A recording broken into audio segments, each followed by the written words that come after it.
जंगल में बारिश का मौसम आ चुका था। पर रानो चिड़िया ने अभी तक अपने घर की मरम्मत नहीं की थी। उसका घर जगह जगह से टूट चुका था, जिसकी वजह से उसके घर में पानी भर जाने का डर था। रानो चिड़िया का पति भूरा चिड़ा पैसा कमाने के लिए शहर के जंगल गया हुआ था। एक रात अचानक बहुत तेज बारिश होने लगी, जिसे देखकर रानो चिड़िया बहुत परेशान हो गई।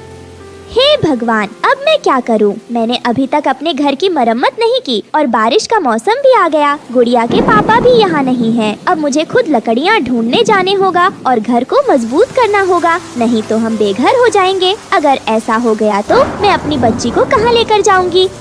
रानो चिड़िया बारिश में ही लकड़ियाँ ढूंढने चली जाती है। लकड़ियाँ ढूंढते ढूंढते वो बारिश के पानी में बुरी तरह भीग जाती है, जिस वजह से वो बहुत ज्यादा बीमार हो जाती। उसे ज्यादा दूर उड़ा भी नहीं जा रहा था।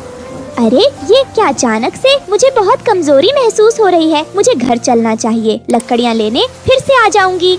फिर रानो चिड़िया बिना लकड़ियाँ लिए ही घर वापस लौट आती है। वो बुखार से तप रही थी और घर आते ही वो लेट जाती है। उसे यूं बीमार देखकर उसकी बेटी गुड़िया अपनी माँ से पूछती है, मम्मा मम्मा क्या हुआ आपको? आपकी तबीयत तो ठीक है ना? रुकिए मैं देखती हूँ। मम्मा, अरे बाप रे बाप, आपको तो बहुत तेज बुखार है। मम्मा रुको, मैं अभी डॉक्टर से दवा लेकर आती हूँ। नहीं गुड़िया बेटी, बारिश बहुत तेज है, बाहर गई तो भीग जाओगी और अगर तुम भी बीमार पड़ गई तो तुम्हें कौन संभालेगा? मैं ऐसे ही ठीक हो जाऊंगी बिटिया, तुम परेशान मत हो। धीरे धीरे रात हो जाती है। बारिश लगातार हो रही थी। अचानक से रानो चिड़िया के घर की छत टपकने लगती है, जिसे देखकर तो रानो चिड़िया की परेशानियाँ और बढ़ गई थी। हे भगवान, ये मुसीबत भी अभी आनी थी। अब तो छत भी टपकने लगी। मैं अकेली क्या करूं? छत भी बहुत कमजोर है, पता नहीं कब टूट जाए। अगर ये छत टूट गई तो मेरी बच्ची का क्या होगा? बेटा जल्दी चलो, हमें यहाँ से अभी जाना होगा। घर की छत टपक रही है, किसी भी वक्त यह छत टूट सकती है। हमें कहीं और जाना होगा। लेकिन मम्मा, हम कहाँ जाएंगे? बेटा हम कालू अंकल के घर जाएंगे। मैंने उनकी काफी बार मदद की है, वो जरूर हमारी मदद करेंगे। उनका घर पक्का भी और बड़ा भी है। चलो बेटा देर मत करो, अभी ये सब बात करने का समय नहीं है, कहीं कुछ अनहोनी ना हो जाए। रानो चिड़िया अपनी बेटी को लेकर कालू कौवा के दरवाजे पर आती है। कालू भैया, अरे ओ कालू भैया, गोरी बहन, ओ गोरी बहन, दरवाजा खोले, बाहर बहुत तेज बारिश हो रही है। तभी गोरी नींद से उठती है। अरे इतनी रात गए, ये मनहूस चिड़िया कहाँ से आ गई? यह जरूर हमारे घर में रहने आई होगी। इसे मना कर देती हूँ। गोरी, बाहर बारिश बहुत तेज है। रानो चिड़िया को अंदर बुलाकर पूछो तो सही, वह हमारे दरवाजे पर क्या करने आई है? खबरदार, कोई जरूरत नहीं उससे पूछने की। वह हमारे दरवाजे पर क्या करने आएगी? को पता नहीं, वो यहाँ अपने बच्चों के साथ आई है। इसका मतलब उसे आसरा चाहिए होगा। अंदर बुलाने की कोई जरूरत नहीं, समझे तुम? जरूर कोई ना कोई बात है, तभी तो रानो चिड़िया अपने बच्चों को साथ लेकर यहाँ आई है। तुम यहीं रुको, मैं जाता हूँ दरवाजा खोलने। कालू, तुम जानते नहीं, इस चिड़िया का घर जरूर बारिश में टूट गया होगा, तभी यह हमारे दरवाजे पर आई है, हमारे घर रहने के लिए। तुम दरवाजा बिल्कुल मत खोलना। गोरी, ये तुम कैसी बातें कर रही हो? याद करो, जब हमारा पक्का घर नहीं था, तब के दिनों में अक्सर हम लोग बारिश से बचने के लिए रानो चिड़िया के घर पनाह लेने जाया करते थे और वो बेचारी चिड़िया हमें आसरा दे दिया करती थी। रानो चिड़िया ने तो कभी हमें मना नहीं किया। आज फिर तुम ऐसा क्यों कर रही हो? कालू, ज्यादा हमदर्द ना बनो। अगर तुमने रानो चिड़िया को अंदर बुलाया तो मैं अपनी माँ के घर चली जाऊंगी और फिर कभी नहीं आऊंगी इस घर में लौटकर। कालू कौवा गोरी की धमकी से डर जाता है और चुप करके बैठ जाता है। बेचारी रानो चिड़िया बाहर खड़ी दरवाजे पर बारिश में अपनी बच्ची के साथ भीगते हुए मिन्नतें कर रही थी, लेकिन गोरी का सख्त पत्थर दिल नहीं पिघलता। बेटा लगता है ये लोग दरवाजा नहीं खोलेंगे। मैंने कालू और गौरी की हर मुसीबत में मदद की, लेकिन आज जब मुझ पर मुसीबत आन पड़ी तो उन्होंने तो मुंह ही फेर लिया। अब मैं क्या करूं? कुछ समझ में नहीं आ रहा है। इस जंगल में और कौन मेरी मदद करेगा? तभी वहाँ पर रानो चिड़िया का पति भूरा चिड़ा शहर के जंगल से लौट आता है और अपनी पत्नी को इस हाल में देखकर चौंक जाता है। रानो, तुम और गुड़िया यहाँ इस तरह बारिश में क्यों भीग रही हो? घर से तुम दोनों बाहर क्यों निकली? तुम्हें पता नहीं बाहर कितना खराब मौसम है? तुम दोनों बीमार पड़ जाओगी। क्या करें जी, आप तो घर पर नहीं थे। मैं अपने घर की मरम्मत नहीं कर पाई। बारिश में छत भी टपकने लगी। इसी अनहोनी के डर से मैं अपनी बच्ची को लेकर यहाँ आ गई। कालू भैया के घर मदद मांगने पर उन लोगों ने दरवाजा ही नहीं खोला। रानो, तुम चिंता मत करो, मैं आ गया हूँ ना, सब ठीक हो जाएगा। उधर कालू रानो और उसके परिवार को इस तरह बारिश में भीगता हुआ नहीं देख सकता था। वह दरवाजा खोलने के लिए जाने लगा, तभी गोरी ने कहा, अजी सुनो, कहाँ जा रहे हो? मैंने तुम्हें मना किया है ना, सचमुच मैं मायके चली जाऊंगी। गोरी की बातें सुनकर कालू कौवा को गुस्सा आ जाता है। चल निकल मेरे घर से, अभी के अभी। मेरी बला से तू मायके चली जा, अब चलती बन यहाँ से। मैं तेरी धमकियों से डरने वाला नहीं, तेरे जाते ही दूसरा ब्याह कर लूंगा। लेकिन अब मैं चुप नहीं बैठूंगा। मेरा दोस्त और उसका परिवार बारिश में भीग रहा है, मुझे उसकी मदद करनी चाहिए, पर तुझ जैसे एहसान फरामोश की वजह से मैं वह भी नहीं कर पा रहा हूँ। याद कर वो रात जब हमारा घर बारिश में टूट गया था, तब रानो बहन और भूरा चिड़ा ने हमें रहने का आसरा दिया था। अब मैं तेरी एक नहीं सुनूंगा, मैं जा रहा हूँ उनकी मदद करने। ये कहकर कालू कौवा वहाँ से चला जाता है। भूरा भैया, रानो बहन, मुझे माफ कर दो, आने में देर हो गई। आप बच्चों को लेकर मेरे घर के अंदर जाओ, बाहर बारिश बहुत तेज है, आप सब बीमार पड़ जाओगे। फिर रानो चिड़िया का पूरा परिवार कालू कौवा के घर के अंदर आ जाता है। अब गौरी को भी अपनी गलती का एहसास हो गया था। कालू भैया, आपका बहुत बहुत धन्यवाद, आपने हमारी मदद की, वरना इस भयंकर बारिश में हम मर जाते।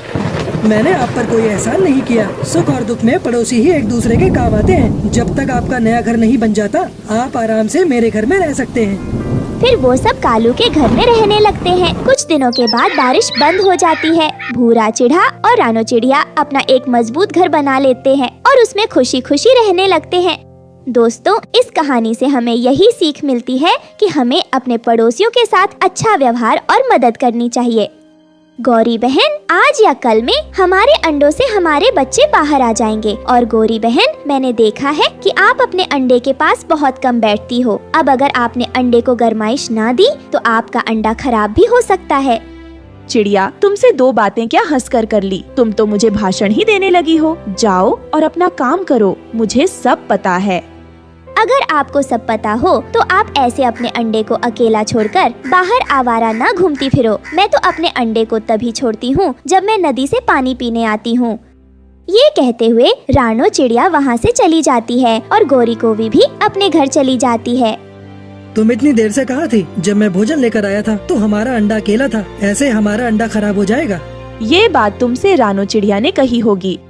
सुनो, उसने मुझसे कुछ नहीं कहा, मुझे पहले से ही पता है। अगर हमारा अंडा खराब हो गया तो मैं तुम्हें छोड़ूंगा नहीं। ऐसा भी तो हो सकता है कि तुम अंडे पर बैठ जाया करो और भोजन तुम ले आया करो। खाते समय तो मेरे हिस्से का भी खा जाती हो और अंडे पर बैठने के लिए डर रही हो। जी, मुझे आज सुबह अपने अंडे के अंदर से बच्चे की आवाज सुनाई दी थी। मुझे तो ऐसा लग रहा है कि अब हमारे अंडे में से बच्चा बाहर आने ही वाला है। जब आप नदी से पानी पीने गई थी तो मुझे भी ऐसा ही लगा था, और मुझे तो ऐसा लगा था कि कोई मुझे पापा पापा कहकर बुला रहा है। बेटा है या बेटी, बहुत शरारती है ये, और बहुत तेज है मेरा बच्चा। रात होती है और वो दोनों सो जाते हैं। दूसरे दिन जब कालू कौवा की आंख खुलती है तो वो देखता है कि गौरी कौवी घोंसले में नहीं है और वो काफी ज्यादा चिंतित हो जाता है। ये गोरी तो आज सुबह सुबह ही अंडे को अकेला छोड़कर न जाने कहाँ चली गई है, जबकि मैंने कल उसे समझाया था कि हमारा अंडा खराब हो जाएगा। न जाने क्यों, ना ही ये अपने अंडे का ख्याल रखती है। अब मैं कहाँ ढूंढूं इसे? ऐसे अपने अंडे को अकेला छोड़कर भी तो नहीं जा सकता हूँ। फिर वो ऐसे दोपहर तक अंडे के पास बैठा रहता है और उसे पानी पीने भी जाना था। अगर मुझे पता होता कि गोरी तुम ऐसी हो तो मैं तुमसे कभी शादी ही नहीं करता। फिर दूर से उसे रानो चिड़िया का पति भूरा चिड़ा आता हुआ दिखाई देता है। तब कालू उसे आवाज देता है। क्या हुआ कालू जी, आपने मुझे क्यों बुलाया है? यार, आज मेरी पत्नी गोरी सुबह से ही कहीं घूमने चली गई है और अब तक वापस नहीं आई। मुझे बहुत प्यास भी लगी है। क्या आप गोरी को ढूंढ कर यहाँ ला सकते हो? मैं रानो के लिए नदी से पानी लेने जा रहा हूँ। हमारे घर में भी अंडा है। एक मेरी पत्नी है जो नदी पर जाना भी बंद कर दिया है, और एक आपकी पत्नी है कि उसे तो कोई परवाह ही नहीं है। वो मेरी पत्नी, वो मेरी एक नहीं सुनती, क्या करूँ? अभी मैं पहले अपनी पत्नी को नदी से पानी दे आऊँ, फिर मैं देखता हूँ। अगर गोरी मिल गई तो मैं उसे घर भेजता हूँ। फिर वो वहाँ से चला जाता है। रानो, आप ये पानी लें और मैं गोरी को ढूंढने जा रहा हूँ। क्या गोरी कहीं खो गई है? मुझे रास्ते में कालू मिला था। वो सुबह से अपने अंडे के पास बैठा हुआ है और गोरी पता नहीं कहाँ चली गई है, इसलिए उसने ही मुझे गोरी को ढूंढ कर लाने को कहा है। वो तो ऐसी ही बेशर्म है, वो कभी अपने अंडे के पास नहीं बैठती। आप पहाड़ों की तरफ जाकर देखना, मुझे पूरा विश्वास है वो कबूतर और तोते के साथ चुप्पन छिपाई खेल रही होगी। फिर रानो चिड़िया का पति वहाँ से चला जाता है। 1 2 3 4 5, मैं आ गई, सब छिप जाओ। गोरी, तुम थोड़ी शर्म करो। तुम यहाँ बच्चों की तरह खेल रही हो और वो कालू बेचारा प्यास से मर रहा है। जाओ जाकर अंडे पर बैठो, वो कालू तुम्हें बुला रहा है। तभी कबूतर और तोता भी वहाँ आ जाते हैं। हमने तो इनसे कई बार कहा कि गोरी बहन आप अपने घर जाओ और अपने अंडे पर बैठो, पर इन्होंने हमारी एक नहीं सुनी। तुम सब पापा पक्षी बहुत बुरे हो। क्या अंडे पर मम्मा ही बैठती है, पापा पक्षी नहीं बैठ सकते हैं? गोरी बहन, हम पापा पक्षियों को परिवार के लिए भोजन लेकर आना पड़ता है और मम्मा चिड़िया ही अंडे पर बैठती है। बरसों से यही रीत चली आ रही है। गोरी बहन, अब अपनी बातें ही सुनाती रहोगी या जाओगी? अब जाओ यहाँ से, कहीं ऐसा ना हो कि कालू अपनी बड़ी लाठी लेकर यहाँ भी आ जाए। फिर गोरी वहाँ से चली जाती है। मैं तो तुम्हारे नाम पर ही मर गया था कि गोरी, लेकिन तुम तो नाम की ही गोरी हो लेकिन अंदर से काली हो। अरे अरे, अब क्या हुआ है? मुझे भी तो कुछ बताओ। तुम कौन से गोरे चिट्टे हो? तुम भी तो काले कौवे ही हो। मुझे तुमसे लड़ना नहीं है, जाओ और अंडे पर बैठ जाओ। मुझे नदी पर पानी पीने जाना है। फिर कालू कौवा नदी से पानी पीने चला जाता है और ऐसे ही 3 दिन बीत जाते हैं और चिड़िया के अंडे से एक प्यारी सी बेटी निकलती है, जिसे देखकर मम्मा और पापा बहुत खुश थे। आ गई मेरी प्यारी सी सुंदर सी बेटी। मम्मा मम्मा मैं आ गई हूँ। आज तो मेरा अंडे में जरा भी मन नहीं कर रहा था। मेरा मन कर रहा था कि मैं जल्दी से अपने मम्मा पापा को देख लूँ। मेरे मम्मा पापा तो बहुत सुंदर हैं। और मेरा बच्चा भी बहुत सुंदर है। अंडा तोड़ने में बहुत जोर लगा होगा मेरी बच्ची को। नहीं मम्मा नहीं, इतना भी जोर नहीं लगा। मैंने तो आपको अंडे से आवाजें भी दी थी। मैं तो उसी दिन बाहर आ जाना चाहती थी, परंतु उस दिन तो मैं अंडे को तोड़ ही नहीं सकी।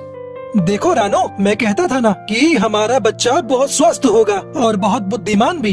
मम्मा मम्मा सॉरी, मुझे सब पता है कि आप मेरे लिए नदी से पानी पीने भी नहीं जाती थी। अब मेरी बेटी आ गई है ना, अब हम दोनों इकट्ठे नदी पर पानी पीने जाया करेंगे। मम्मा पापा भी हमारे साथ चलेंगे। वो तीनों बहुत खुश थे। वहीं दूसरी तरफ गोरी कौवी रो रही थी क्योंकि उसके अंडे से भी बच्चा बाहर आ गया था, परंतु वो बहुत कमजोर था और उसका एक पैर भी टूटा हुआ था। इसी बात का डर था मुझे। अगर तुम अच्छे से अपने बच्चे की रक्षा करती तो हमारा बच्चा भी स्वस्थ होता। कालू जी, मुझे क्या पता था कि हमारा बच्चा अपाहिज पैदा होगा। अगर मुझे पहले पता होता तो मैं अपने अंडे को छोड़कर कभी नहीं जाती।